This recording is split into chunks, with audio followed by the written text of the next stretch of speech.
Taniqli xonanda Yulduz Usmonova xalqqa murojaat bilan chiqdi. Kanalimizni ilk bor ko'rib turgan bo'lsangiz, videoga like bosishni va obuna bo'lishni unutmang. Aktrisa Ra'no Shodiyeva volidasining 50 yildan ortiq vaqt davomida nogironlar va jismoniy nuqsoni bor odamlarga yaxshilik qilib kelgani, hatto o'zi ijarada tursa-da, ulardan yordamini ayamagani haqida yozib qoldirdi. Insta bloger Abduvali Saxiyev qizalog'i bilan tushgan suratini joyladi. Beli og'rimasdan pul topyapti-yu, yana 5-10 mingni mensimaydi. Bularni davlat nazoratiga olish kerak.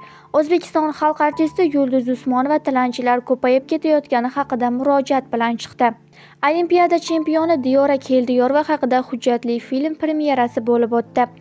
Unda sportchining bolaligidan to hozirgi muvaffaqiyatigacha bo'lgan yo'li chet ellik rejissyorlar tomonidan mohirona yetkazib berilgan.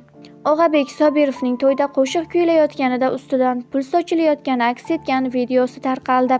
Nilufar Usmonova Yakkaxon konsertida yosh xonanda Alisher Ro'zmetovning o'g'li Hojiakbar Ro'zmetov bilan ona va o'g'il haqida qo'shiq kuyladi. Xonanda Shahzoda barcha ishlar yozilgani kabi bo'lishi haqida mulohaza yuritmoqda. Shou biznes olamidagi eng so'nggi ma'lumotlar bizning kanalda. Bizni kuzatishda davom eting.